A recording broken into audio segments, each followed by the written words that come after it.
Zoetic Press presents Alphanumeric, the fiction and poetry podcast featuring pieces selected from the award-winning NonBinary Review. Today, Anti-Daughter by Matt McHugh. I owe my life to antimatter, specifically to an experimental antiproton therapy that eliminated an inoperable glioblastoma when I was 8 months old. You wrote in your journal that without that treatment, I wouldn't be alive. But I wouldn't be without you and Mom either. Now that you're in a coffin, being wheeled up the aisle of St. Agnes, I can't tell you I know that. I never could, but I want you to know I know. I'm not just conceived, but clothed and fed and kept warm and protected from people upset by my autism. The first time I heard that word was in the office of Gurdeep S. Vrathi, M.D. His fingers were thick, shiny silver stethoscope cold on my belly, fish tank in the corner filled with blue-green marbles like little earths. Mom cried. I tapped her hand to try to tell her it was okay. Nurse Jimmy gave me a red sucker twisted in wax paper. There were cartoons on the paper. My daughter has autism, you would say. I thought it was the name for the stuffed rabbit I carried around. When I got my first tablet, I looked it up. The DSM-5 said it was persistent deficits in social communication and interaction across multiple contexts. But the word just means self, like how automobile means self-moving, or autodidactic means self-taught. Mom said people would say I was retarded. You got angry at that word and yelled. The TV was on, and the words on screen reflected on the glass coffee table where a reflection from the bookcase already was. It made me think about shadow puppets, shapes you make for others to help them think about what you're thinking. Words are like that. I tapped your leg to try to show you. You gave me Cheerios and green apple slices. They're still my favorite.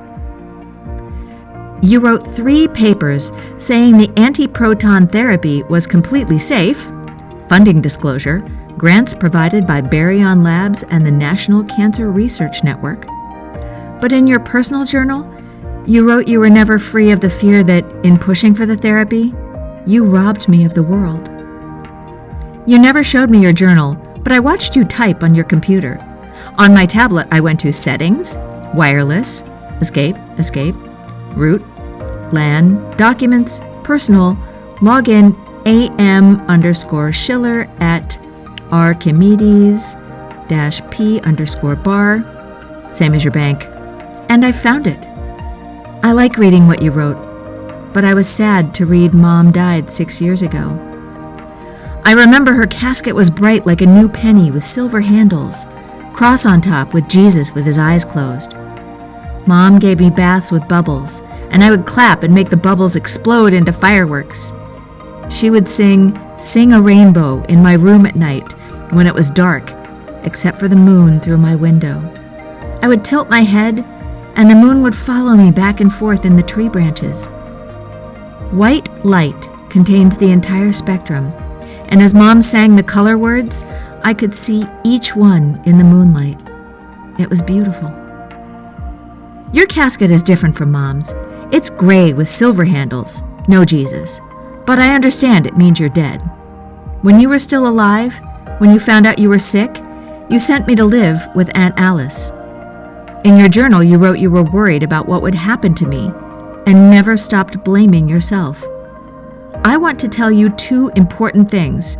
First, I'm okay. And second, your antiproton therapy caused my autism. I read about it. Antiprotons are like regular protons, but opposite in charge and spin. They're a kind of antimatter, which existed at the Big Bang, but is now rare in the universe.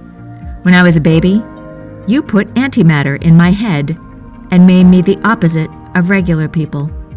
You didn't steal the world from me. You gave me one most people don't see. At your funeral, I was reading your journal on my tablet. It started to rain and left droplets on my screen. They magnified the black letters into bubbles of E's and M's and made rainbow pearls on the white parts. and I thought everything was there. Your thoughts in black and white, every color of the rainbow underneath. All you have to do is look close.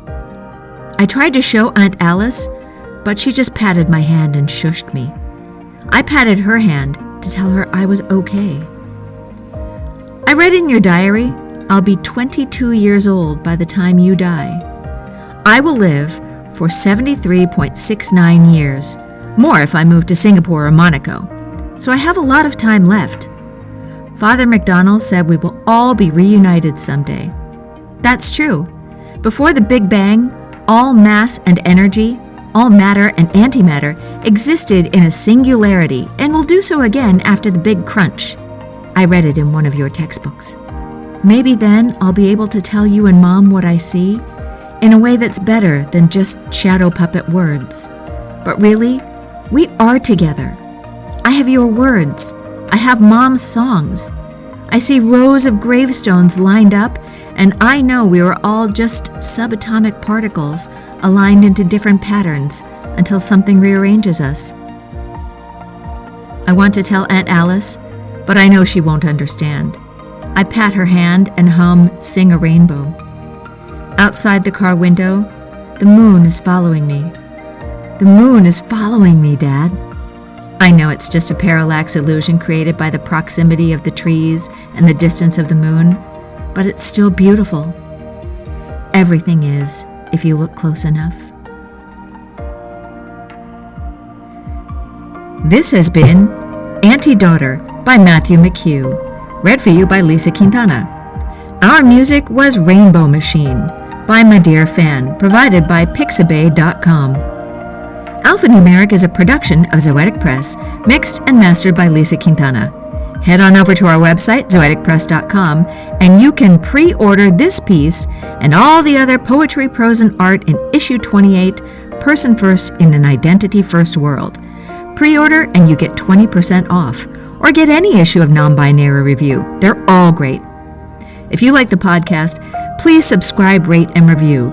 It helps other folks find our podcast, and it lets us know that we're alive in the universe, and so are you, and we're together. NonBinary Review, because humans are hardwired to tell stories.